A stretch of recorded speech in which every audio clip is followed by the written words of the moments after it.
here's what you need in front of you. You need this sheet, and then you also need a periodic table. So make sure you have your periodic table out. Okay? I need to come up down the spot. What? I need to come up down the spot. Yo, I'm just that quick.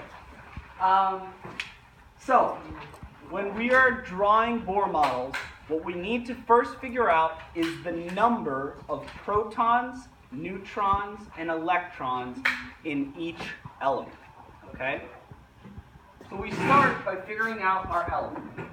We're given a chemical symbol, which is Ne, and that's the symbol for neon, which is an element right over here on the periodic table. Okay? You can just look that up, and you just write the name. So it's neon. Next, we need to know the atomic number. Okay? You guys just took a quiz on doing that. 10. Right? So Lexi just helped us out.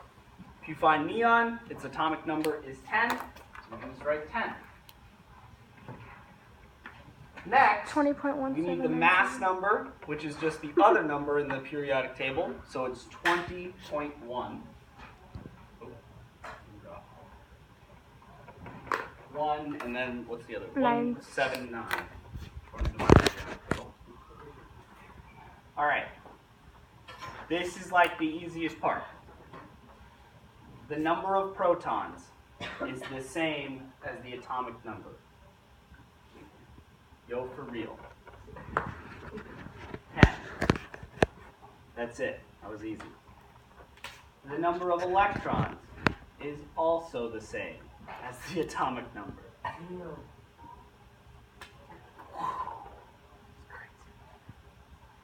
The neutrons is where it gets a little tricky, okay?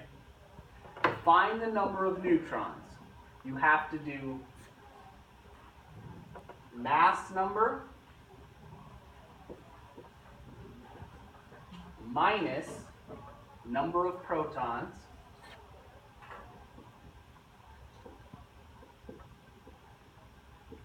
okay?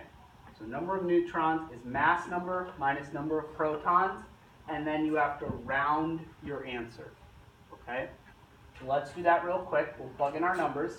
We're going to do 20.179 minus 10. You can use a calculator, the one on your phone or the one on the computer. You'll get 10.179. But you can't have 0.17 of a neutron. That doesn't make sense, right? So we have to round it to the closest number. Emerson, what is it? Well, we can't have 0.2, so we got to round to a whole number. So we're going to round up or round down? It's 10. We're going to round down to 10. So we're going to round this to 10. So in this case, the neutrons are equal to the protons and electrons. That is not always true. Sometimes it's more, sometimes it's less. Okay? Thank you for that. All right. So we've done the first part. We know our number of protons, electrons, and neutrons. Now we actually have to draw it. Okay? From the do now, where do the protons and neutrons go? In the middle of the In the middle, in the nucleus. So we're going to draw our nucleus. It's just a circle. I have 10 protons and 10 neutrons. I could draw them out.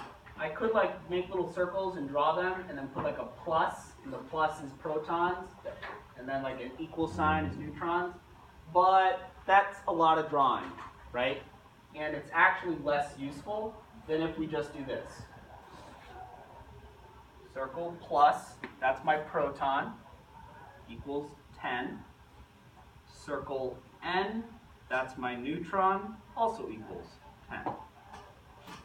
That's a lot of work. That's a lot of work. I'm noticing a theme here. What? It's a lot of Wait, work. neutrons and protons? So yep, I have a circle with a plus equals 10, that's my protons.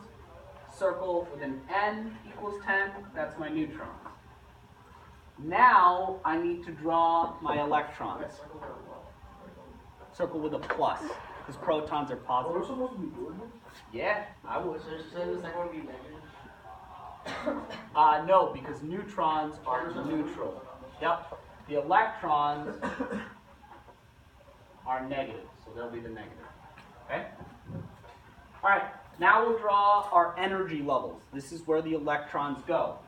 So, we draw our first energy level. From the reading yesterday, how many electrons can go on this first ring? 2. 2. So we're going to put 2 electrons on the first ring.